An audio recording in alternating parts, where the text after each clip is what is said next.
Hello friend, सार्थक educare में आपका स्वागत है। आज मैं डिस्कस करने जा रहा हूँ राइट्स पर, यानी अधिकार पर। अधिकार कितने प्रकार के होते हैं समानतः भारत के नागरिकों के संदर्भ में।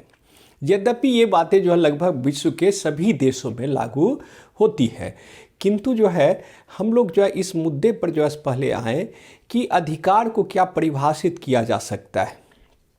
तो उच्चतम न्यायालय ने एक प्रमुख केस एसआर बॉम्बे के केस में एक महत्वपूर्ण बातें कहा था कि किसी भी शब्द या अवधारणा को परिभाषित करना उचित नहीं होता है।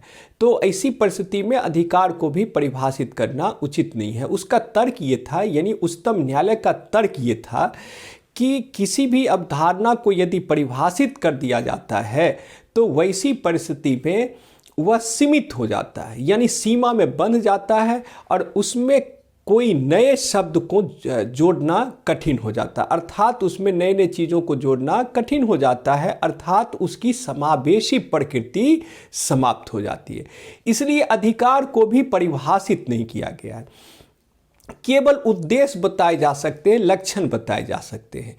तो उद्देश्य अधिकार का यह होता है कि एक व्यक्ति के पास जो अधिकार है उसे जो है उसका जब उपयोग करे, और यदि उसका कोई उल्लंघन करता है तो उस परिस्थिति में वो सुप्रीम कोर्ट या हाई कोर्ट या निचले कोर्ट तक भी वो जा सके, यानी अधिकारों को न्यायालय के द्वारा लागू किया जा सकता है या कराया जा सकता है।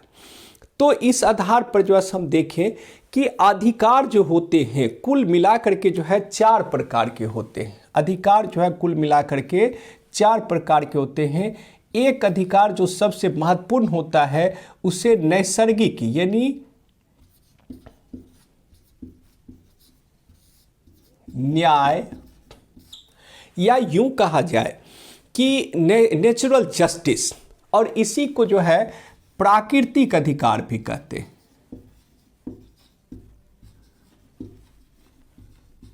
और इसे ही मानव अधिकार के रूप में भी कहा जाता है।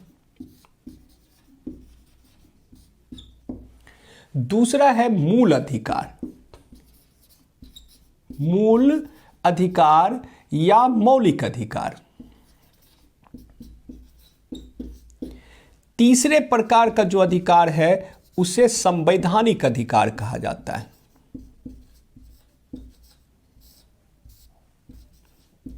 अधिकार कहा जाता है। और जो चौथे प्रकार का अधिकार है उसे विधिक या कानूनी अधिकार कहा जाता है।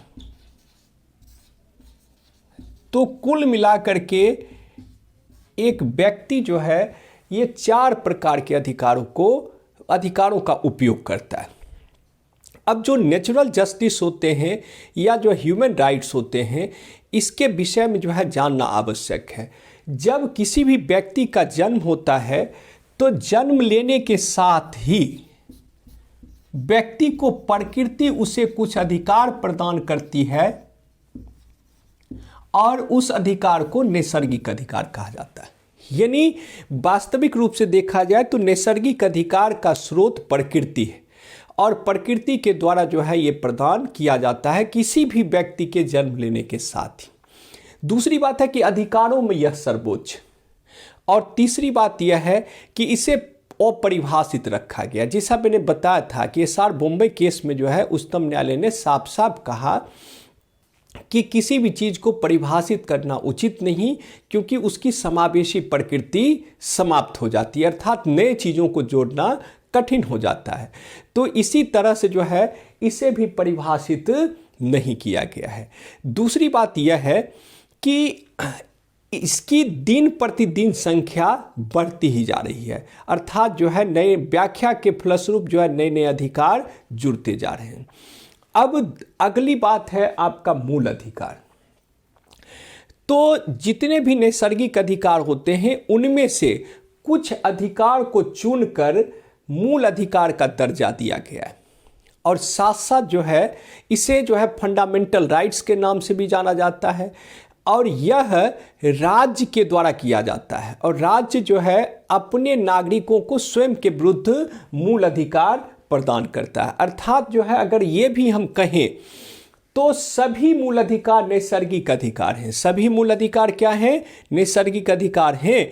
किंतु सभी नैसर्गिक अधिकार मूल अधिकार नहीं होते हैं, क्योंकि जो है उनमें से चुन करके राज्य अपने नागरिकों को स्वयं के विरुद्ध राज्य प्रदान करता है, तो उसे मूल अधिकार कहते हैं। दूसरी बात यह है कि भारत के संविधान के भाग 3 में जो अनुच्छेद 14 से लेकर के 32 तक और 31 को छोड़ करके, 14 से लेकर के 32 तक अनुच्छेद 31 को छोड़ करके जो अधिकार है उसे मौलिक अधिकार का दर्जा प्राप्त है।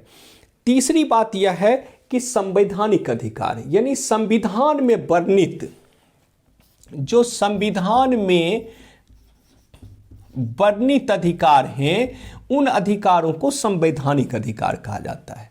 यदि हम संवैधानिक अधिकार और मूल अधिकार के बीच जो थोड़ी तुलना करें तो संविधान के जितने भी अधिकार हैं सभी के सब संवैधानिक अधिकार हैं, किंतु भाग 3 में जो अधिकार दिए गए हैं उसे मौलिक अधिकार का दर्जा दिया गया है।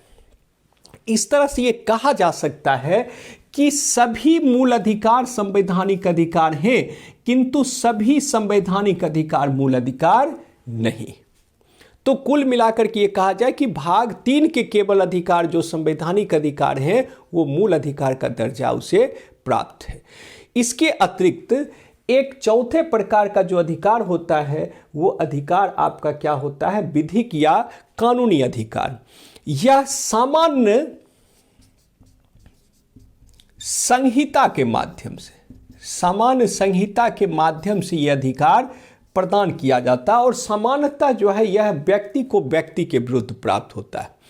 तो वैसी परिस्थिति में जो है ये देखा जाए कि जो विधिक या कानूनी अधिकार है उस अधिकार की सर्वोच्चता जो देखी जाए तो सबसे जो है निम्न सर्वोच्चता है, अर्थात जो है सबसे ऊपर जो है यानी सर्वोच्च अधिकार नैसर्गिक अधिकार होता है सर्वोच्चता के दृष्टिकोण से। उसके बाद दूसरा सर्वोच्च अधिकार मूल अधिकार होता है, तीसरा सर्वोच्च अधिकार संवैधानिक अधिकार होता है और चौथा सर्वोच्च अधिकार ये विधिक या कानूनी अधिकार होता है।